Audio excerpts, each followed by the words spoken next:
시청자 여러분 안녕하십니까? 뉴스 현장 시작합니다. 제주항공 참사 사흘째이자 새해 첫날인 오늘 국토부는 미국 합동조사팀과 함께 이틀째 사고 원인 규명을 위한 조사 중입니다.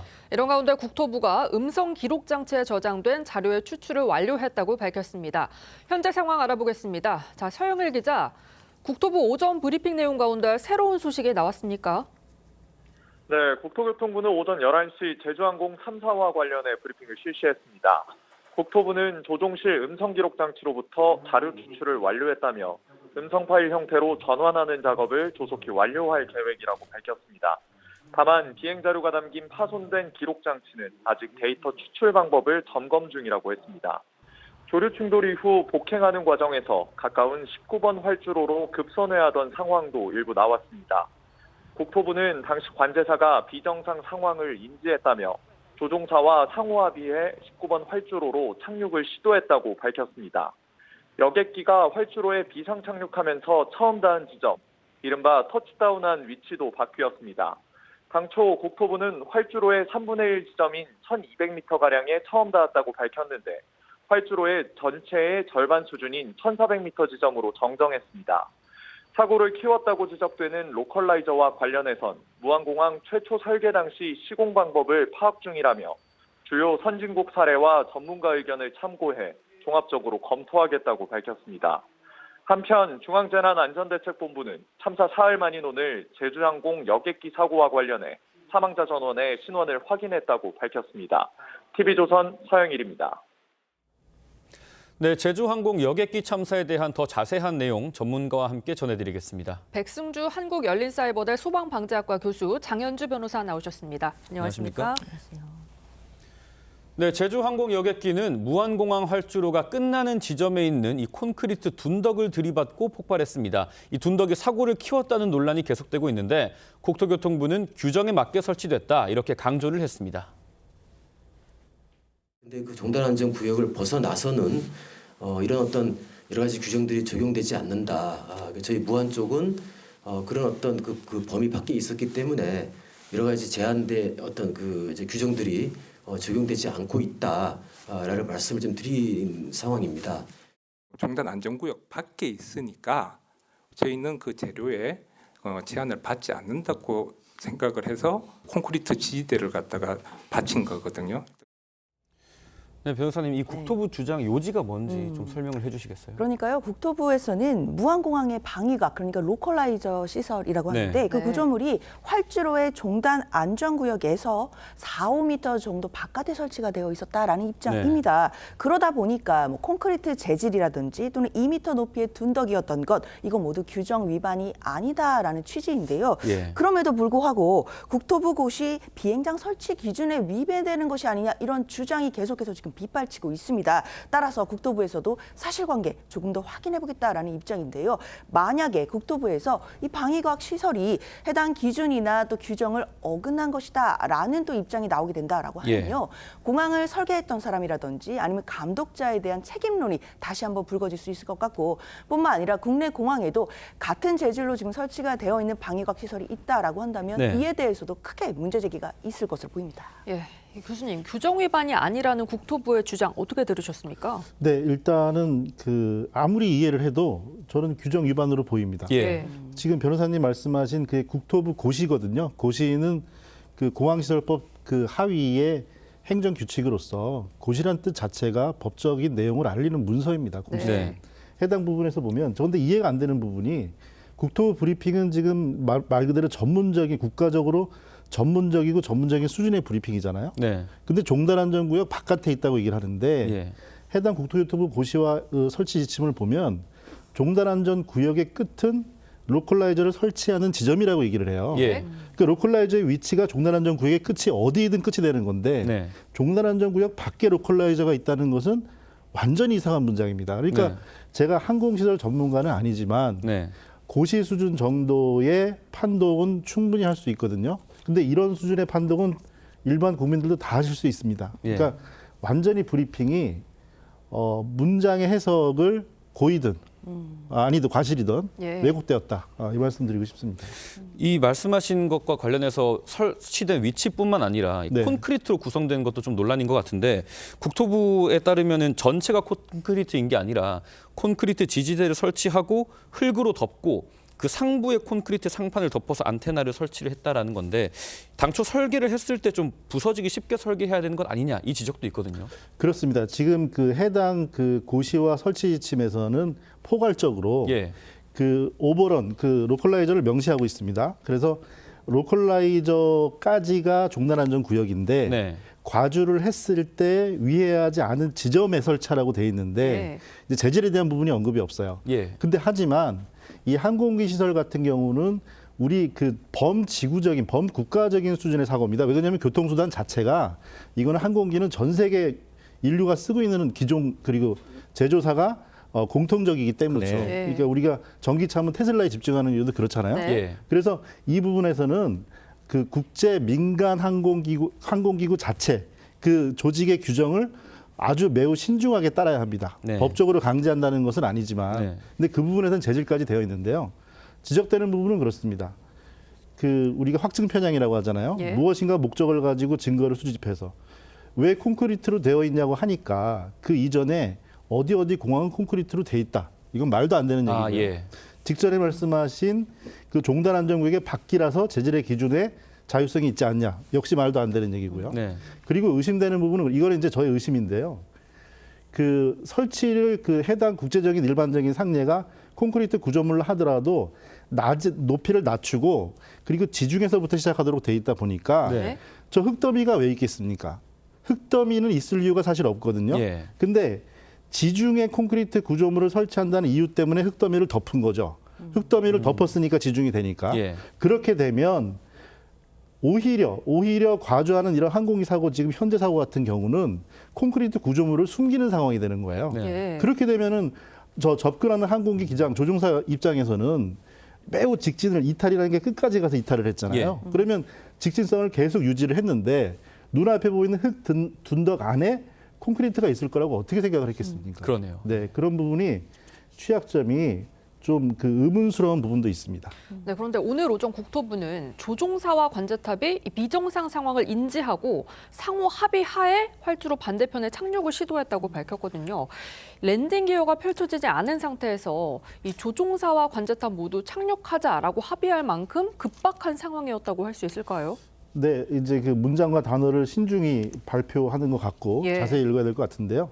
랜딩 기어가 펼쳐지지 않은 것을까지 협의했다는 언급을 얻고 그 이전 어제부터의 브리핑 내용과 거의 동일합니다, 사실은. 네. 메이데이 이후에 그 다음에 1번 방향에서 19번 방향으로 180도 선회하고 권고하고 기장에 수용해서 했다. 같은 내용입니다. 예. 그러니까 우리 그 아직 조사를 밝혀져야 되는 내용에 대해서는 더 확정된 내용은 없다고 봅니다. 네, 그런데 좀 황당한 내용이 이 무안공항 참사 다음 날 제주항공 같은 기종 여객기에서 랜딩 기어 이상 신호가 나타나서 논란이 됐었죠. 그런데 최근 또 다른 동일 기종 여객기가 베트남에서 기체 결항으로 운항 불가 판정을 받은 적이 있는 겁니까? 맞습니다. 정말 계속돼서 이런 얘기가 나와서 좀 충격적이긴 한데요. 네. 그러니까 현지 시각으로 28일 오후 11시 10분에 베트남 푸꾸옥에서 인천공항으로 향할 예정이었던 제주항공 여객기가 운항이 취소가 됐습니다. 예. 활주로까지 향했다가 다시 돌아오는 램프 리턴을 했다는 건데요. 구체적으로는 오후 10시 56분에 활주로로 갔다가 11시 21분에 한번 돌아오고 그리고 다음 날인 29일 0시 48분에 다시 한번 움직였다가 예. 1시 2분에 결국 복귀를 하면서 비행기 운항 불가 판정을 받은 건데요. 제주항공 측에서는 엔진 개통에 이상이 있었다 이렇게 설명을 했습니다. 그런데 문제는 사고 여객기와 같은 기종이고요. 또 그렇죠. 같은 제주항공의 비행기에서 또 이런 운항 불가, 이런 참사 직전에 문제가 나왔다라는 것만으로도 국민들께서 많은 충격 받으실 것 같습니다. 네. 네, 이렇게 사고 여객기와 동일 기종 여객기에서 나타난 이상 신호들 가볍게 넘기기 어려울 것 같은데 어떻게 보십니까? 네, 그렇습니다. 우리가 우연이라고 생각할 수도 있지만 네. 이런 징후가 발견된 경우에는 또 그것이 또 어떤 그 공집합의 이렇게 좀 공감되는 공유되는 부분이 있다면 네. 그 부분을 특별히 더 살피는 것은 당연한 절차입니다. 네. 네, 어제 제주항공 측은 향후 항공기 안전관리 등에 대한 대책을 발표했습니다. 항공기 점검을 더욱 강화하고 정비 인력 확충 등 항공기 안전관리에 만전을 기하겠습니다. 승객 불편을 최소화할 수 있는 범위 내에서 우선 3월까지의 동계기간 운항량을 10% 내지 15% 감축해서 운항 안정성을 더욱 강화하도록 하겠습니다. 자, 제주항공 내년에 65명의 정비사를 추가로 채용하고 여객기 운항량도 감축해서 안정성을 강화하겠다고 밝혔습니다. 최근 5년간 제주항공의 정비사 수가 73명이 줄었고 정비 비용도 대형사의 절반도 안 된다는 사실이 좀 알려졌기 때문인데 좀 정비가 부실하다 이런 논란이 계속되는 것 같습니다. 좀 어떻게 보십니까? 네, 그 해당 그 환경적 요인들에 대한 위험성이 계속 더 노출이 되는 것 같습니다. 네. 그 전에 먼저 말씀드리고 싶은 거는 순서가 바뀌었다. 이런 내용을 먼저 더 조사를 하고 나서 했어야 하는데 우선 첫 국민들이 이 안타까운 참사에 의문을 제기할 때부터 그 기자님을 통해서 기자회견 할 때부터 문제가 없이 정확히 했다고 답변을 먼저 했다는 자세, 국토부 브리핑하고도 어떻게 보면 상통합니다. 그런 부분은 순서가 바뀌었다고 말씀드리고요. 지금 조사되는 수치를 보더라도 항공 정비사 수를 2019년 대비로 해서 13.5%를 줄였고요. 그리고 그 부분에서는 또 그 제주항공이 항공기 정비를 이유로 출발이 지연된 비율이 전체 항공사 중에서 제일 높았습니다. 그리고 그 이전에 이제 접근하기 쉬운 항공 스케줄이 매우 밀집도가 높았다는 것도 알려졌잖아요. 그러니까 매우 잦은 스케줄과 매우 짧은 정비 시간으로서 또 부득이 스케줄 지연까지 발생을 했는데 말씀드리고 싶은 거는 이렇게 촉박하게 움직이면 간과할 정도의 결함이나 이상이 발견됐을 때 정비사나 관리자들이 스케줄 조정을 위해서 중단을 시킬 수가 있었을까? 매우 어려웠을 것 같습니다. 그렇게 그런 부분에서는 분명히 환경적인 요인에서 위험성이 있었다 이렇게 봅니다. 네, 오늘로 참사 나흘째인데요. 유가족들은 무안공항에서 새해를 맞았습니다. 유족들은 나흘 만에 사고 활주로를 방문을 했는데요. 먼저 희생자 신원 확인 절차 어디까지 진행이 됐습니까? 네, 중대본은요. 오늘 오전 6시를 기준으로 해서 희생자들의 전원의 신원이 확인됐다라고 전했습니다. 아마 국가수에서 DNA 감식 결과, 대조 결과까지가 나오게 된다라고 한다면 유족들에게 인계 절차 이런 부분도 빠르게 시작될 수 있을 것으로 보이는데요. 일단 희생자들의 대부분은 지금 현재 공항 임시 안치소에 안치가 되어 있는 상황입니다. 뿐만 아니라 오늘 유가족들이 그 활주로까지 가서 그 고인들을 기리는 작은 자리를 마련한다고 하는데요. 그러니까 그동안은 사실상 뭐 안전상의 문제라든지 여러 가지 사유로 활주로에는 민간인들 그리고 유족들도 접근이 좀 금지됐었거든요. 그런데 이제 유가족들의 요청에 따라서 사고 지점 방문이 오늘 한시적으로 허용이 됐습니다. 오전 11시 30분부터 차량 16대를 나눠 타고 참사 지점을 방문을 해서요. 물론 이제 추가적인 수색도 필요하기 때문에 뭐 방문 시간은 30분 내외밖에는 안 되겠지만 그렇다고 하더라도 유가족들은 아마 헌화를 하면서 가족들의 영면을 기리지 않을까 생각됩니다. 네, 사고 원인 분석을 위해서 국토부는 한미 합동 조사를 진행하고 있습니다. 사고 원인을 밝히려면 좀 오랜 시간이 걸릴 걸로 보이는데 교수님 좀 어떤 부분을 중점적으로 조사를 해야 이런 참사가 일어나지 않도록 정부와 기업이 좀 예방을 할 수 있을까요? 네, 조사의 부분으로 말씀하신 부분은 가능한 모든 시나리오를 다 조사를 해야 됩니다. 그래서 불가능한 것들을 지어나가는 방식으로 해야 되고요. 당부드리고 싶은 말씀은 우리가 어떤 사고가 발생하면 이러한 국민적인 관심이 줄어드는 경향이 있습니다. 그렇습니다. 그렇기 때문에 이것들을 무마하고 또 덮고 그렇게 잘못 생각할 수도 있는데요. 꼭 우리 정부나 조사기관에 당부드리고 싶은 말씀은 이런 국민적인 참사는 절대 잊을 수가 없습니다. 삼풍백화점, 성수대교 우리가 어떻게 잊겠습니까? 절대 잊을 수가 없으니까 모든 요인을 다 정확하고 신속하게 밝혀야 되겠고요. 신속이 중요한 건 아닙니다. 정확이 중요한 거고요. 그 부분을 좀 당부드립니다. 네, 두 분 말씀 여기까지 듣겠습니다. 감사합니다. 감사합니다.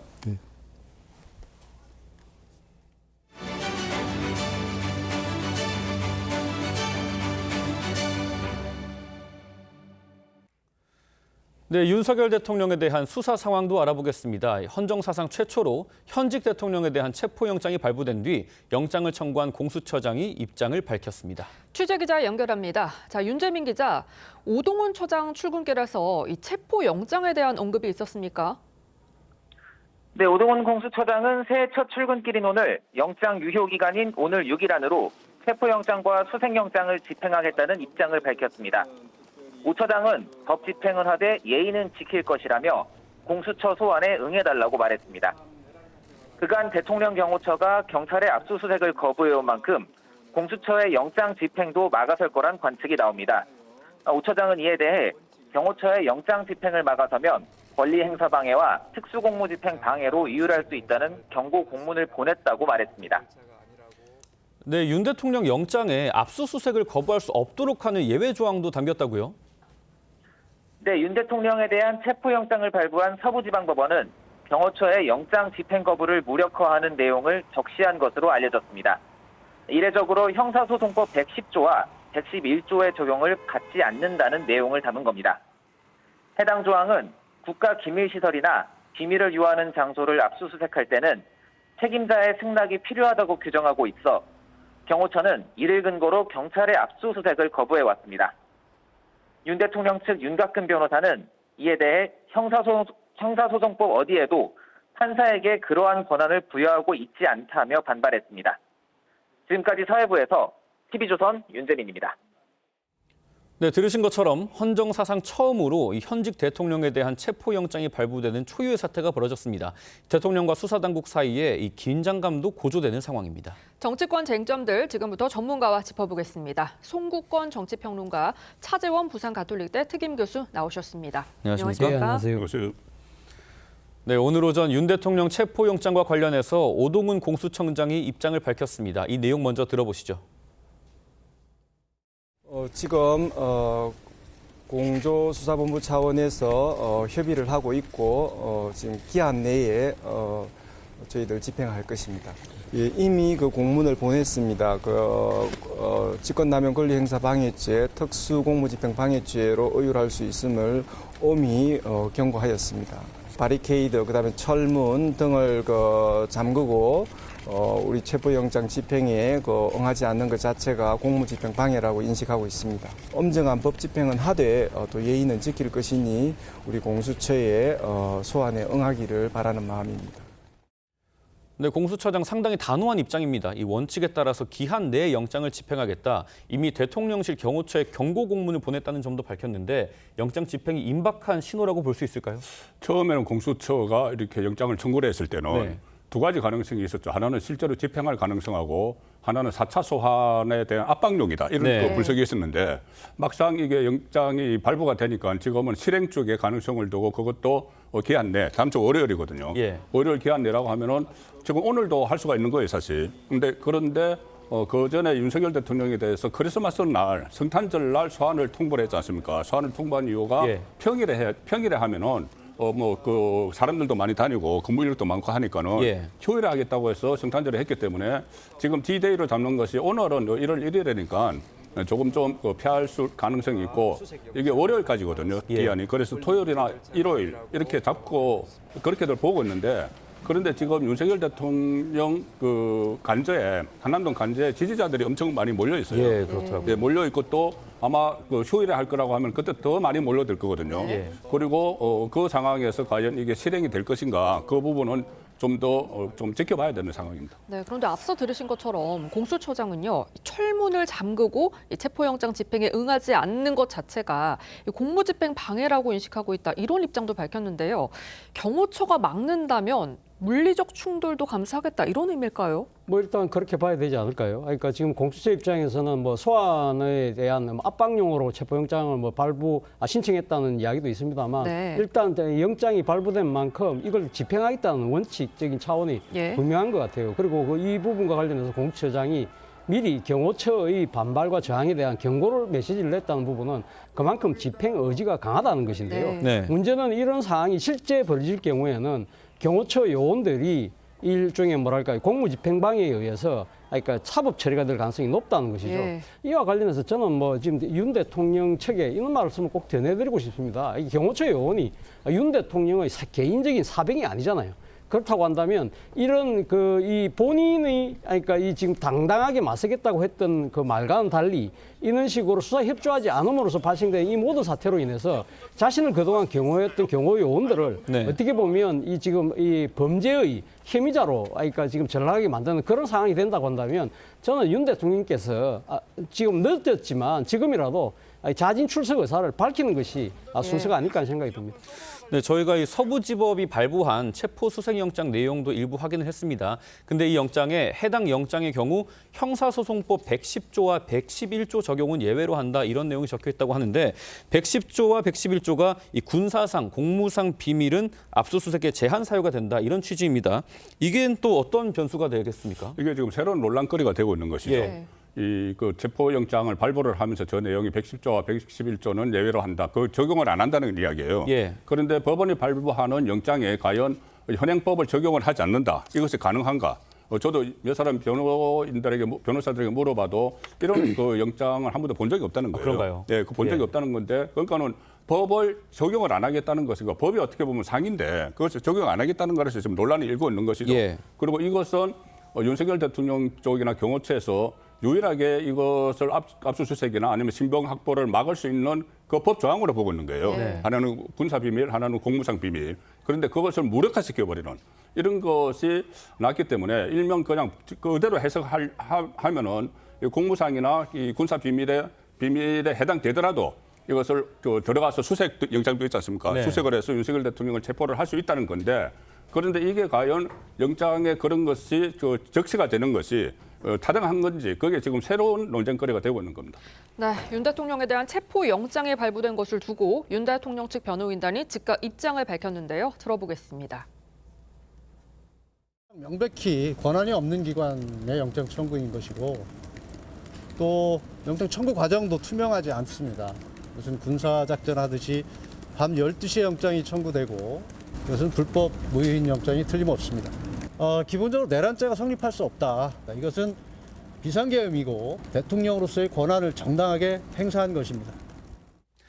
네, 차 교수님, 애초에 뭐 공수처에는 영장 청구할 권한이 없다 이런 내용인데 어떻게 들으셨습니까? 글쎄요, 제가 법률 전문가는 아닙니다만 일단 이제 윤 대통령 측에서 문제 삼을 소지는 좀 있다고 생각이 듭니다. 예. 아무래도 공수처가 내란 혐의에 대한 수사권이 없는 상황이기 때문에 이 없는 수사권을 토대로 해서 체포영장을 발부했다는 것 자체는 상당히 위법한 수사 아니냐 그렇게 주장을 할 수 있는 것이고 또 하나 윤 대통령 측에서 주장하는 것이 소위 말하는 영장 쇼핑이잖아요. 예. 그러니까 이 공수처가 이때까지 해왔던 그러니까 이 지금 여러 가지 사건들에서 관할 법원 서울중앙지방법원인데 이번 같은 경우는 지금 서부지방법원에서 영장을 발부받았다. 그런 문제를 문제 삼고 있는 것인데요. 일단 수사권 문제와 관련해서는 지금 영장을 발부한 판사가 수사권에 문제가 없다고 이렇게 인정을 하는 것이고요. 예. 그리고 지금 영장 쇼핑의 문제에 대해서도 사실은 어떻게 보면 그러니까 지금 사실 이 윤 대통령의 관제가 있는 곳이 용산이잖아요. 용산을 관할하는 지방법원이 서부지방법원이기 때문에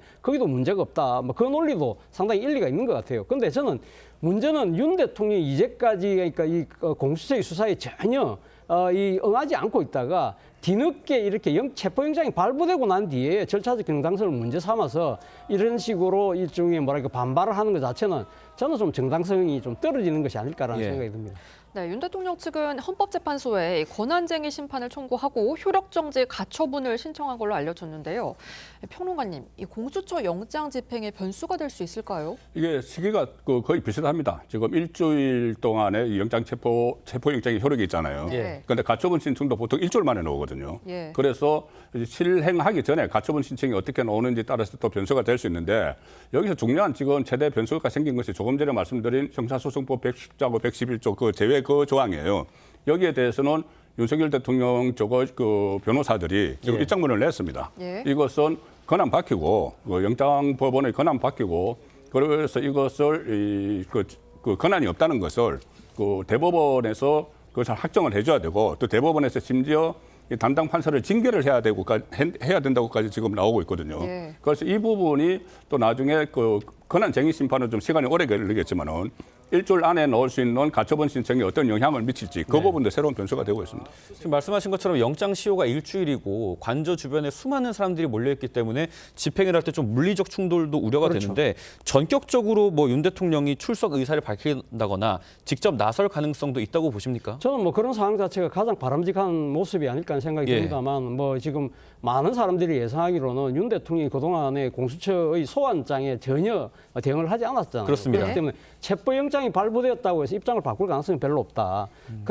그런 상황에서 본다고 한다면 윤 대통령 입장에서는 계속적으로 지금 이게 관제에서 직급하면서 나름대로 반발하는 그런 모양새를 이어가지 않을까 하는 생각이 들고요. 그리고 윤 대통령 입장에서는 사실은 발등에 물은 이 체포영장보다는 오히려 어떻게 보면 탄핵 심판이잖아요. 예. 이 부분에 대한 그러니까 우선을 두면서 여기에 대한 방어를 먼저 하겠다는 논리로 아마 버티기로 들어갈 가능성이 높지 않을까 하는 생각이 듭니다. 네, 이런 상황에서 한덕수 총리에 이어 대통령 권한대행이 된 최상목 권한대행의 행보도 주목을 받고 있습니다. 어제 오후 전격적으로 헌법재판관 임명을 단행한 건데요. 최 대행이 밝힌 입장 들어보겠습니다. 하루라도 빨리 정치적 불확실성과 사회 갈등을 종식시켜 경제와 민생 위기 가능성 차단이 필요하다는 절박함에 헌법재판관을 임명하기로 결정하였습니다.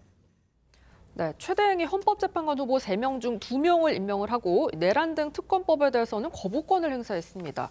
평론가님, 왜 이런 선택을 했다고 보십니까? 저는 일단 고육책이라고 봅니다. 예. 고육책으로서 양쪽의 그 주장을 선택적으로 중간 지점에서 선택을 한 건데 네. 그래서 이렇게 되면 일단은 현재는 8인 체제로 들어가겠죠. 8인 체제로 들어가서 이게 다른 논란, 6인 체제에 대한 논란이 없어지는데 그 대신 또 거부권은 또 행사를 했거든요. 예. 민주당이 요구하고는 거부권을 행사를 해서 지금 사실 양쪽에 전부 비판을 받고 있는 상황이에요. 네. 최상목 부총리가 양쪽에 비판을 받고 있는데 어쨌든 경제를 우선으로 하는 그 경제부총리 그리고 권한대행 입장에서는 어쩔 수 없는 선택이었다. 본인 선택이었는데 네. 그런데 여권에서는 또 어떤 아쉬움도 많이 표시를 하고 있죠. 가령 예를 들어서 한덕수 전 권한대행에 대한 가처분 신청이 지금 진행 중이거든요. 가처분 신청 결과를 이거 좀 어떤 시한이 없기 때문에 재판관 네. 임명은 네. 가처분 신청 결과를 보고 해야 되는 건 아니냐. 만약에 그전에 가처분 신청이 인용이 돼 버리면 더 혼란이 되거든요. 한덕수 전 대행이 다시 복귀를 해야 될지도 모르는 상황이에요. 예. 그런 부분들도 있고 또 하나는 범여권 내부에 좀 논의 과정을 거치지 않았다. 그 국무회의에서도 그런 논의 과정이 없었고 또 당정회의도 이런 것은 해야 되는데 그 어떤 의견 수렴 과정이 없었다. 이 두 가지에 대해서는 또 불만이 좀 나오고 있는 상황이죠. 관련한 반발이 실체가 되고 있는 게 대통령실에서는 권한 범위를 벗어났다 이런 입장을 냈고 네. 오전에 정진석 비서실장과 이 대통령실 참모진도 일괄 사의를 표명했지 않습니까? 어떻게 보십니까? 말 그대로 그러니까 지금 항의성 집단 사이가 아닐까 하는 생각이 예. 듭니다. 어제 바로 그러니까 지금 놓은 대통령실 입장이 권한 범위를 벗어났다는 거잖아요. 예. 그런 부분들에 대해서 대통령 참모들로서는 도저히 묵과할 수 없다. 그러나 아마 정치적 의지를 보여준 것 같고요. 또 하나는 사실은 뭐 지금 이 헌법재판관 2명이 임명이 됨에 따라서 사실은 헌법재판소가 사실 기능이 사실 마비되어 있다가 이제 예. 활성화될 수 있는 상황으로 갔다. 그렇다고 한다면 상당히 헌법재판소가 탄핵 심판에 대한 속도를 높일 수도 있다. 이러한 상황에서 윤 대통령의 정치적 입지가 점점 더 좁아지는 상황, 이런 부분들에 대해서 대통령 참모로서의 정치적 의리, 이를 아마 또 과시하는 측면도 분명히 있는 것이고요. 또 네. 한편으로는 방금 말씀드린 대로 헌법재판소에서 탄핵 심판에 대한 속도가 만약에 빨리 붙을 경우에 만약에 그렇다고 한다면 인용 가능성이 점점 더 커지는 거 아닐까? 이런 부분들에 대해서 아마도 지금 대통령실과 지금 여권에서 생각했던 헌법재판소의 기능 그러니까 무력화를 통해서 탄핵 심판을 그러니까 상당히 끌어보자. 그런 네. 것은 어떻게 보면 지금 조기 대선이 있을 경우에 유력한 이 후보로 거론되고 있는 민주당 이재명 대표의 사법 리스크보다 그 전에 이 지금 탄핵 심판이 놓으면 안 된다. 그러한 나름대로의 정치적인 의도가 지금 모든 게 다 허물어질 수밖에 없는 그 부분에 대한 분노도 저는 담겨 있는 것이 아닐까 생각이 듭니다. 네, 최상목 대행의 결정 여야 모두 비판적인 입장을 밝혔습니다. 정치권 목소리 들어보시죠. 국회 추천목 3인의 헌법재판관을 선별해서 임명하거나 거부하는 것 자체가 삼권 분립에 대한 몰이해이고 위헌적인 발상입니다. 대통령 탄핵 심판은 국가의 중대사입니다. 야당의 탄핵 협박에 굴복하여 헌법상의 적법 절차 원칙을 희생시킨 것입니다. 네, 민주당에서는 재판관 3명 다 임명해라, 당장 특검법 재의결을 추진하겠다 이렇게 천명을 했지만 이 최대행 탄핵 소추 가능성에 대해서는 좀 신중한 입장입니다. 이유가 뭘까요? 일단은 그 신중할 수밖에 없는 것이 물론 뭐 3명 다 임명을 하지 않았기 때문에 불만은 있겠지만은 지금 국가 대재난을 맞아서 재난 상태에서 지금 그 최 대행이 1인 사역을 하고 있는 상황이죠. 그리고 대행의 대행인데 대형의 대행까지 만약에 탄핵을 하게 되면은 상당한 역풍이 불 것이고 어차피 최상목 그 부총리가 이런 선택을 한 것은 일부 비판도 있지만은 본인은 정치보다는 경제를 선택을 한 거예요. 경제 안정은 경제부총리 출신이고 경제를 생각을 해서 이런 선택을 했는데 거기에 대해서 100% 본인들에게 민주당이 100% 만족할 만한 결과를 내지 않았다고 해서 만약에 탄핵을 하게 되면은 역풍이 상당하겠죠. 그걸 감안했을 겁니다. 네, 두 분 말씀 여기까지 듣겠습니다. 말씀 감사합니다.